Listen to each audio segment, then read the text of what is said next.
Halo Bapak Ibu semuanya, selamat datang di panduan kita kali ini.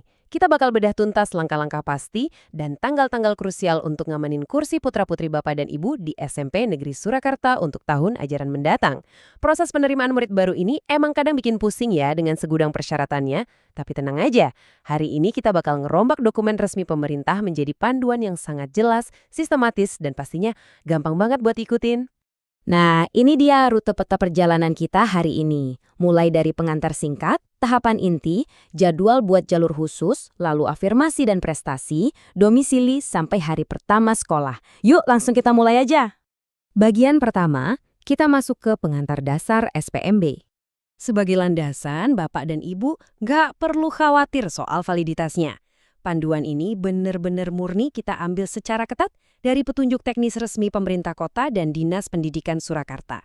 Kenapa ini penting? Karena buat urusan masa depan anak, kita butuh info yang 100% akurat, imparsial, dan langsung ke intinya, tanpa ada ruang buat nebak-nebak atau dengar rumor. Lanjut ke bagian kedua, tahapan inti penerimaan. Sebelum kita pusing mikirin berbagai tanggal yang spesifik, coba kita pahamin dulu 5 langkah fundamental ini. Ibaratnya ini tuh fondasinya buat semua jalur. Pertama, pastinya kita wajib bikin akun mandiri dulu di portal resminya.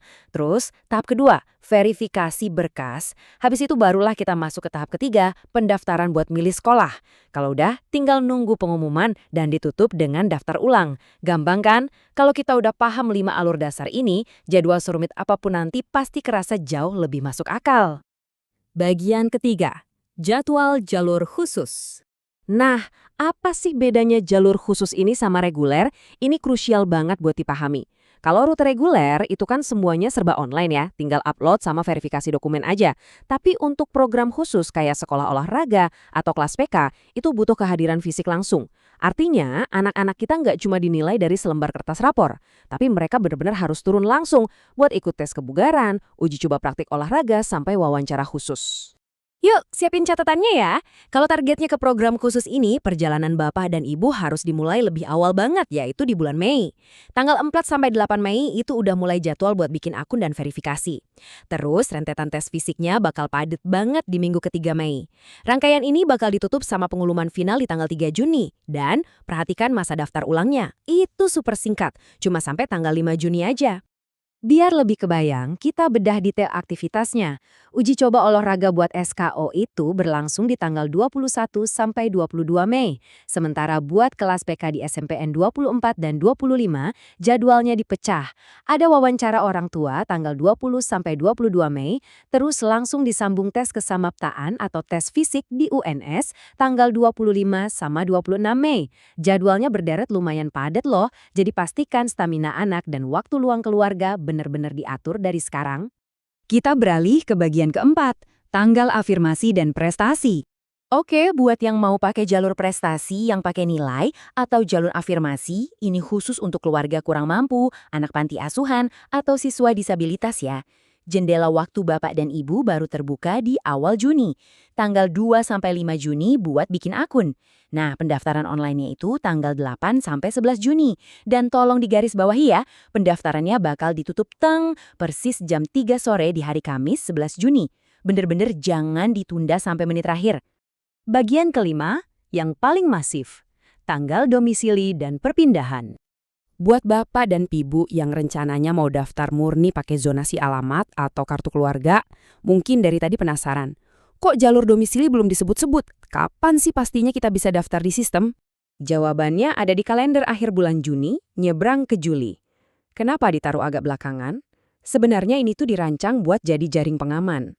Jadi misal nih, ada pendaftar yang udah nyoba jalur prestasi di awal Juni tapi belum berhasil lolos, mereka masih punya kesempatan buat beralih mendaftar lewat jalur domisili yang baru buka tanggal 29 Juni. Pendaftarannya sendiri tanggal 1-3 Juli. Sistem yang dibikin benar-benar suportif, bukan? Dan kita masuk ke bagian terakhir, bagian ke-6, daftar ulang dan hari pertama. Tolong minta perhatiannya sebentar karena ini sering banget kejadian. Kalau anak kita udah dinyatakan diterima pas pengumuman, itu statusnya belum final. Kursinya baru benar-benar aman kalau Bapak dan Ibu udah ngeklik dan mengirimkan konfirmasi daftar ulang secara online. Kalau ini kelupaan atau dilewatkan, ya mohon maaf, sistem bakal otomatis nganggap kita mundur dan kursinya langsung melayang. Nah, setelah urusan online beres semua, jangan lupa berkas fisiknya.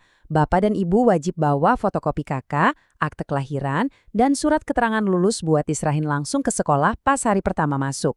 Pastikan berkas-berkas ini udah rapi, siap disetor saat tahun ajaran baru resmi dimulai di tanggal 13 Juli 2026 nanti. Sekarang kita udah membedah tuntas semua tanggal penting dan langkah-langkahnya. Peta jadwalnya udah jelas nih di tangan Bapak dan Ibu. Tapi kembali lagi ke pertanyaan besarnya, apakah dokumen-dokumen syaratnya udah benar-benar siap dari sekarang? Yuk, mending dicicil, diberesin, dan di-scan mulai hari ini. Daripada ketar-ketir pas sistemnya udah buka. Semangat mengawal pendaftaran pendidikan anak-anak kita ya!